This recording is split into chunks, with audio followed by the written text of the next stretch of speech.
Okay, all the silver investors and the silver questions and the silver haters, just breathe. It's going to be okay.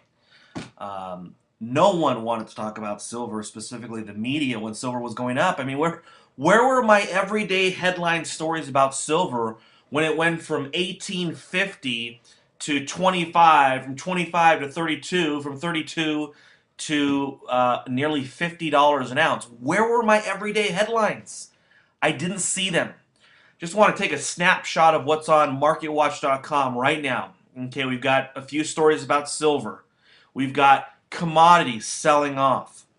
We've got this phony jobs number from the Ministry of Information about 244,000 jobs being created. And then next to that, we have the Dow Jones headed for 16,000. Okay, I want you to think about how mucked up this is. How's the Dow going to go up to 16,000 if commodities are falling apart? Because obviously then you're basically saying we're heading into this deflationary cycle. I really believe we're headed for a deflationary head fake. And maybe I'll do a more detailed analysis on it next Friday on Vision Victory. By the way, if you have not checked out Vision Victory today, please check it out now.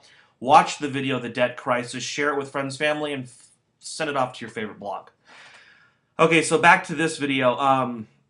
Here's a deflationary head fake. You've got the debt ceiling basically breached. I mean, it is right there where it's going to be, breaking the law as far as the debt ceiling goes. You've got QE supposedly that's supposed to end, and I assure you it will not. In fact, they've already stated that they're going to take a lot of the money that's maturing in other bonds and recycle them into purchasing treasuries. The Federal Reserve is purchasing roughly 70% of U.S. debt. Okay, it is impossible for them to stop. Now, they may repackage it and call it something else, because remember, this whole QE, quantitative easing, that's called printing money. So basically, we had printing money, and they repackaged it and called it QE. So don't be surprised that they repackaged QE, and now we're going to call it something else. It's just like stimulus, same thing. You're injecting liquidity. You're printing money. You're greasing the wheels, as Keynes would call it. Now, when you look at this overall picture, what's going on? I mean, here's people panicking about the silver market. Silver was overdue for a correction. I can't agree with that comment more. Okay, silver went parabolic. It went straight up. It needed to come down. I've said for weeks that I was uncomfortable with the charts. Once it got past about $36, $37, it just started to keep going. But of course, I'm not going to complain because I own about 75% of my net worth is in physical silver or silver-related stocks.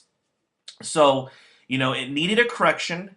People were taking profits. That's what investors do. And the CME added to the problem a significant problem. Instead of it being a minor correction, they caused a panic by doing not 1, 2, 3, not 4. I mean, that would have been unprecedented to do something like that in a week, 3 or 4. They did 5 margin hikes in about 8 or 9 days. Just completely unprecedented. I personally have never heard of anything happening like that. So I want everybody to realize that this was not the market correcting silver, even though, yes, the market was probably going to have a silver correction. But the silver market has already been manipulated, and we've talked about how it's been manipulated in the past. But let's just focus on what happened in the last 10 days, okay? The CME Group hiked margins, forcing investors to either sell their silver or add cash to their accounts. So obviously, if you're not liquid, you got to sell something. So all of a sudden, you cause this artificial sell-off. Now, how do I know with certainty that I can pretty much give 90% of the blame to the CME Group? Well, let's look at gold. Gold is not having a huge sell-off. Yes, gold is having a correction. Gold is moving down just as oil is moving down and different things are moving down after they had huge runs up. I love how people love to point to one day or 1 week and then all of a sudden, look, the deflation, it's here. Okay, the overall trend for the whole decade has been inflation. It has been inflation, actual monetary inflation, and as a result, price inflation. So, I mean, all these people who love to come on here and talk nothing but crap, I use the other word, but I don't want, in case any kids are watching, but they love to talk a lot of trash to me. And look, the fact is look, what I mean, I've got you on 5, 6 years, and you're going to point to this 1 week where the deflation person was right, where silver's gone down. I mean, come on, give me a break. Most people who watch my videos have been buying silver from $10 to $20. That was the vast majority of my videos have been silver in that range. Silver today is at $35 an ounce. I would say that's pretty significant, for most people. Now, most people who ran and got excited and bought silver at 50, that was probably a mistake in the short term. In the long term, silver's going way past $50. I mean, screw the inflation, screw deflation. The fundamentals for the supply of silver, they are not mining enough silver to meet the demand of physical silver that's needed. Not just investor demand, I'm talking about the industrial use for silver.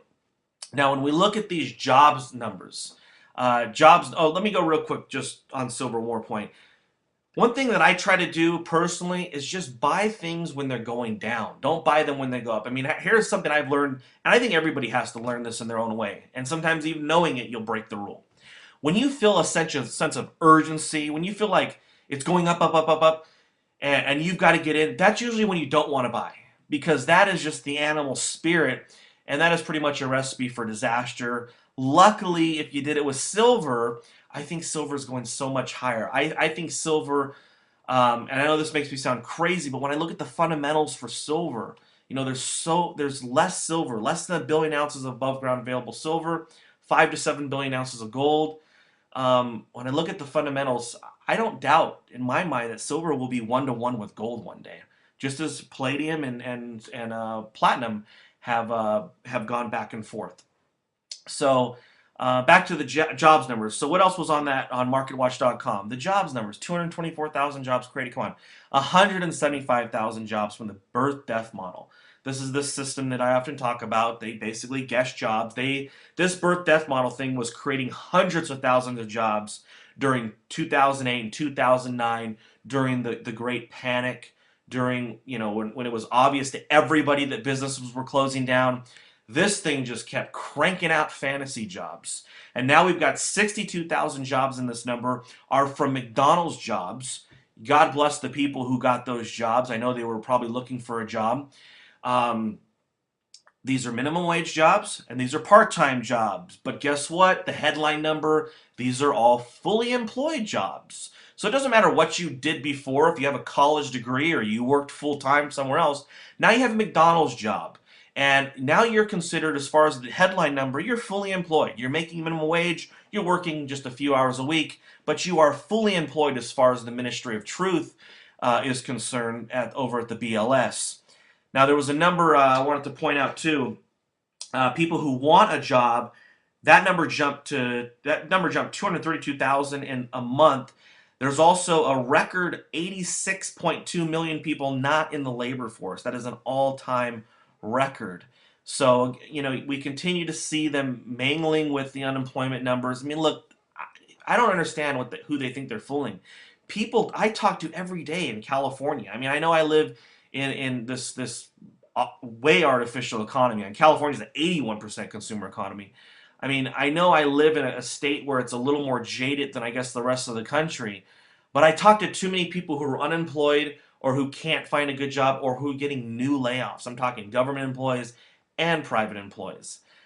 So I don't know who they're trying to fool. I guess they're just trying to fool the markets, keep people buying, keep people think that their 401ks are going up, and somehow that means everything's okay. Well, anyway, I'm going to close out with this. I know I'm really long-winded on this one, but please check out the Vision Victory channel and share that video with your favorite blog. You guys have a great weekend. I'll talk to you next week. Bye.